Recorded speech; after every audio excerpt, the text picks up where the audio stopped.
what happens is whatever your habits are, that's your process that equates to a result. So if you want to be successful, you have to evaluate your process, which is your habits. And if you sit on the couch, you play a lot of video games, you spend a lot of time on your phone, what do you think is going to happen to your hip tool?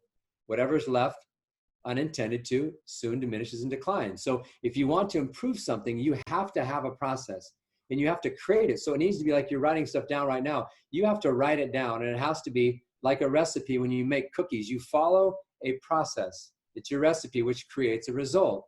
So when you make cookies, you have, I want this result. This is my process. Well, what do you want? What is your cookie? What is your treat? What do you want? I want to be an all-star this year in Little League. I want to make this elite travel team. I want to be on the varsity team. I want to get a scholarship, whatever you want. That's your result. Then you have to create a process. So you have to start writing things down and saying, this is what my routine is daily. This is what I'm going to work on. So when you think of identifying what needs to be attended to, if you think about it, so basically what I did was I took the concept of player development and I put it into 3 categories. Very simple. It's BTM. It's body, tools, makeup. So when you think of player development, most players think of player development with going into the batting cage and taking swings. So what happens is they'll go in the backyard. I mean, just look at Twitter right now. They're all in their cage taking hacks, okay?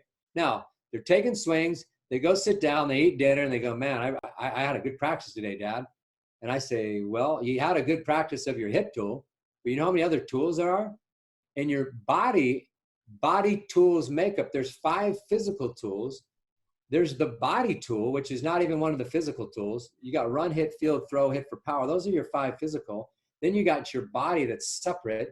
Then you have your makeup. So as a scout or a college coach, the elite coaches and scouts, what they do is they look at your body first and foremost. That's the eye test. And they're going to grade you. So if you're not strong, athletic, fit, flexible, agile, you didn't pass the first test. So we usually don't even watch your tools. So when you're at home, when you hit in the cage, that's just the beginning. And when you create your routine and you create your process, it's BTM, body, tools, makeup. So what are you doing? So you create a schedule. What am I going to do to work on my upper body? So you have your upper body, you have your core, and you have your lower body. So you say, okay, 3 days a week, I'm going to work each component. And it's not rocket science. If you did push-ups every day and jumped rope and ran a hill behind your house or just did some jumps or body squats and you ate a good diet with a lot of protein, you're going to get strong. Your body will change. But that takes consistency and it creates a plan. That takes a plan. So body, tools, 5 tools, not 1. Any kid right now can find a hill by his house. Anybody, unless you live maybe in Kansas. But it doesn't have to be a big hill. It can be 10 degrees. 10 degrees or bigger. And you find that hill, that's resistance. And you run it forward and backwards. Your run tool already, you run that 3 days a week. So now you got your run tool. Then you want your athleticism, which is a part of your body. Well, hey, start jumping rope, okay? Do some ladder work maybe in the back, or just jump rope, or just jump. You don't have a jump rope, jump for 3 minutes. Just jump. Your athleticism will skyrocket. So body, tools, makeup. Then what are players doing really to train their brain, to train their makeup, mental makeup tool?